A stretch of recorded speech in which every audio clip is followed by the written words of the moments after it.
ایمان کے خاطر اپنی جان قربان کرنے والی ایک دلیر خاتون جس نے موسیٰ علیہ السلام کی پرورش کی اور بچپن میں انہیں فرعون کے ظلم و جبر سے بچایا۔ لیکن جب اس خاتون نے اللہ پر ایمان لایا تو فرعون نے اس کے ساتھ کیا سلوک کیا، اور ایسا کیا ہوا کہ اس خاتون کو دنیا کی عظیم ترین عورت کا لقب دیا گیا۔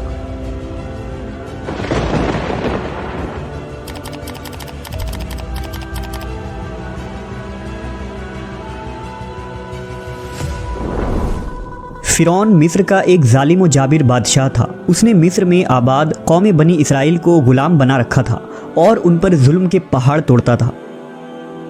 فرعون نہایت ہی مغرور بادشاہ تھا اور خود کو لوگوں کا خدا اور رازق کہلواتا تھا، لیکن کسی میں بھی اتنی جرت نہ تھی کہ فرعون کی مخالفت کر سکے۔ لہٰذا اللہ نے فرعون کے خاتمے کا ارادہ کیا تو بنی اسرائیل میں حضرت موسیٰ علیہ السلام کی پیدائش ہوئی۔ جب موسیٰ علیہ السلام کی پیدائش ہوئی تو ان دنوں فرعون نے اپنے سپاہیوں کو یہ حکم دے رکھا تھا کہ بنی اسرائیل میں جو لڑکا بھی پیدا ہو اسے قتل کر دیا جائے۔ لہٰذا اس مصیبت و آفت کے دور میں مجبوراً موسیٰ علیہ السلام کی والدہ نے آپ کو ایک صندوق میں رکھ کر صندوق کو مضبوطی سے بند کر دیا اور اسے دریائے نیل میں ڈال دیا۔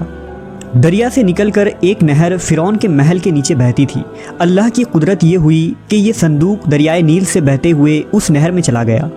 اس وقت نہر کے کنارے فرعون کی بیوی آسیہ بنت مزاحم بیٹھ کر نہر کا نظارہ کر رہی تھی۔ آسیہ ایک خوبصورت اور نیک دل خاتون تھی اور وہ کسی بیماری سے شدید تکلیف میں تھی۔ فرعون نے اس کا بہت کچھ علاج کرایا تھا مگر وہ ناکام رہا۔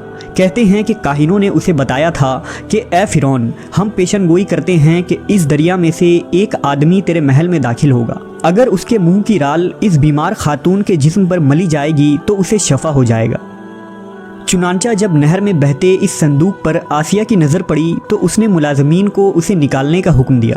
جب اس صندوق کو پانی سے نکالا گیا اور اسے کھولا گیا اور ملکہ نے اس بچے کو دیکھا تو اسے یوں محسوس ہوا کہ ایک بجلی سی چمکی ہے جس نے اس کے دل کو منور کر دیا ہے۔ آسیہ کے دل میں اس بچے کی محبت نے گھر بنا لیا۔ اس بچے کا لعب دہن جیسے ہی ان کے ہاتھوں پر پڑا تو انہیں شفا ہو گئی۔ فرعون کی بیوی آسیہ کی بدن سے کوئی لڑکا نہ تھا اور وہ بے اولاد تھی، لہٰذا اس پاک دل خاتون کی ممتا جاگ اٹھی اور اس نے موسیٰ علیہ السلام کو گود لے لی۔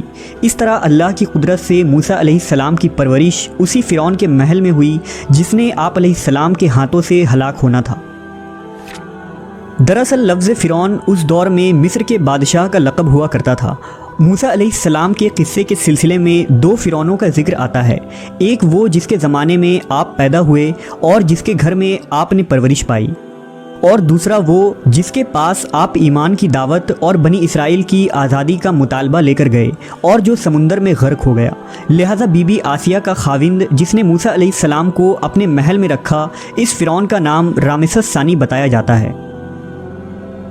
دراصل بی بی آسیہ ریان بن ولید کی پوتی تھی۔ ریان بن ولید وہی بادشاہ تھا جو یوسف علیہ السلام کے دور میں عزیز مصر تھا اور اس نے حضرت یوسف پر ایمان بھی لایا تھا۔ جب مصر پر قبطی خاندان کی حکومت آئی تو فرعون نے اپنی طاقت کے زور پر بی بی آسیہ سے شادی کر لی اور انہیں دھمکی دی کہ اگر انہوں نے شادی سے انکار کیا تو ان کے والدین کو قتل کر دیا جائے گا۔ لیکن شادی کے بعد بھی اللہ نے حضرت آسیہ کو فرعون کے شر سے محفوظ رکھا اور وہ آپ پر قادر نہ ہو سکا۔ مورخین لکھتے ہیں کہ اللہ نے فرعون کو نامرد بنا دیا تھا، اور بعض نے لکھا کہ فرعون کو ایسی بیماری تھی کہ طبیبوں نے اسے ساری عمر صحبت کرنے سے منع کر دیا تھا، لہذا فرعون کبھی بھی حضرت آسیہ کے قریب نہ جا سکا۔ یہ بھی اللہ کی ایک حکمت تھی تاکہ بی بی آسیہ فرعون کے ناپاک جسم سے محفوظ رہ سکے۔ بہرحال حضرت موسیٰ کی پرورش فرعون کے محل میں کسی شاہی فرد یا شہزادے کے مانند ہوئی۔ ہر طرح کے آرام و آرائش آپ کے لیے دستیاب تھے، لیکن قبطیوں کے درمیان زندگی گزارنے کے باوجود موسیٰ علیہ السلام فطری طور پر ان سے مختلف کردار کے مالک تھے۔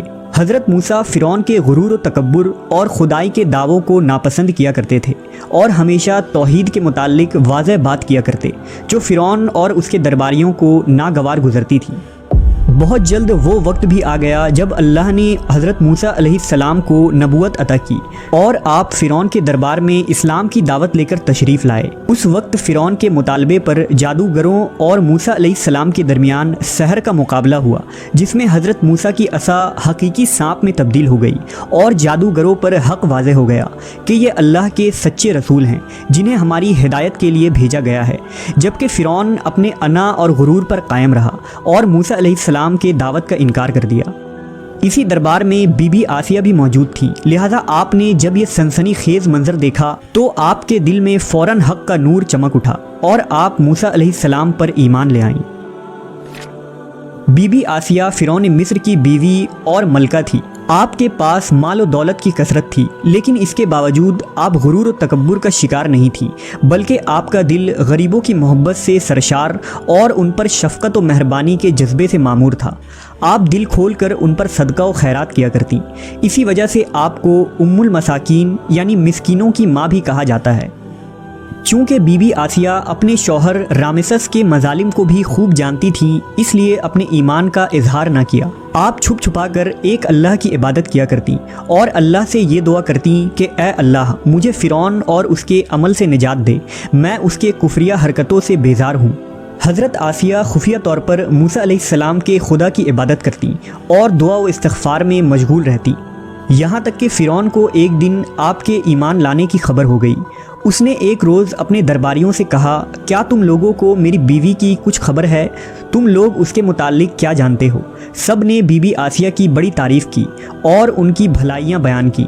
فرعون نے کہا، کیا تم لوگوں کو نہیں معلوم وہ میرے سوا دوسرے خدا کو مانتی ہے؟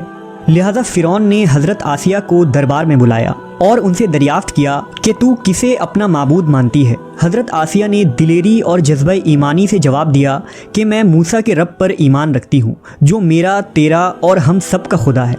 فرعون اس بے باک جواب پر غضبناک ہو گیا اور بہت جلد پورے شہر میں اس بات کی شہرت ہو گئی کہ فرعون کی بیوی اور ملکہ نے فرعونی طور طریقے کو ٹھکراتے ہوئے دین موسیٰ قبول کر لیا ہے۔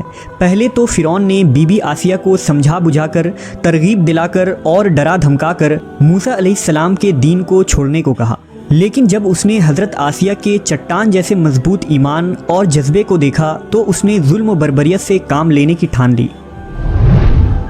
فرعون نے اپنے اہلکاروں کو حکم دیا کہ آسیہ کو تپتے ہوئے ریگستان کی دھوپ میں لٹا دیا جائے، لہذا آپ کو شدید گرمی میں ریت کے تپتے میدان میں چھوڑ دیا گیا۔ فرعون اس جگہ دورہ کرتا رہا اور کہتا رہا کہ اب تو بعد آ جا، اگر تو نے میری بات مان لی تو محل کی شاہی زندگی اور آرام و آرائش تیری منتظر ہے۔ مگر حضرت آسیہ پر اس کا کوئی اثر نہ ہوا، کیونکہ آپ کو جنت کے اس لافانی محلات پر ایمان تھا جو اللہ نے انہیں عطا کرنے کا وعدہ کیا تھا۔ جب فرعون نے حضرت آسیہ کی ثابت قدمی کو دیکھا تو اس نے آپ کو شہید کرنے کا فیصلہ کر لیا۔ اس نے اپنے سپاہیوں کو حکم دیا کہ بڑی سے بڑی چٹان کہیں سے اٹھا لاؤ اور آسیہ کو چت لٹاؤ اور وہ چٹان اس پر گرا دو۔ لہٰذا جب یہ لوگ پتھر لائے اور حضرت آسیہ کو لٹایا گیا تو آپ نے آسمان کی طرف نگاہ اٹھائی تو پروردگار نے حجاب ہٹا دیے اور جنت کو اور وہاں جو محل ان کے لیے بنایا گیا تھا اسے انہوں نے اپنی آنکھوں سے دیکھ لیا۔ آخر کار اس پتھر کو آپ پر گرا دی گئی اور آپ کی روح پرواز کر گئی۔ حضرت آسیہ کے فضائل احادیث مبارکہ میں کچھ ان الفاظ سے آئے ہیں کہ رسول اللہ صلی اللہ علیہ وسلم نے فرمایا، مردوں میں سے تو بہت سے درجہ کمال تک پہنچے، لیکن عورتوں میں سے سوائے فرعون کی بیوی آسیہ اور عیسیٰ علیہ السلام کی والدہ مریم بنت عمران کے اور کوئی عورت درجہ کمال تک نہیں پہنچی۔ اس طرح ایک اور روایت میں آتا ہے کہ آپ صلی اللہ علیہ وسلم نے فرمایا، جنتی عورتوں میں سب سے افضل خدیجہ بنت خویلد، فاطمہ بنت محمد اور فرعون کی بیوی آسیہ بنت مزاحم اور عیسیٰ علیہ السلام کی والدہ مریم بنت عمران ہے۔ ایک روایت میں آتا ہے کہ بی بی آسیہ کا نکاح جنت میں حضرت محمد صلی اللہ علیہ وسلم سے ہوگا، لہذا روایت ہے کہ رسول اللہ صلی اللہ علیہ وسلم نے فرمایا، جنت میں میرا نکاح مریم بنت عمران، موسیٰ کی بہن کلثوم اور فرعون کی بیوی آسیہ کے ساتھ ہوگا۔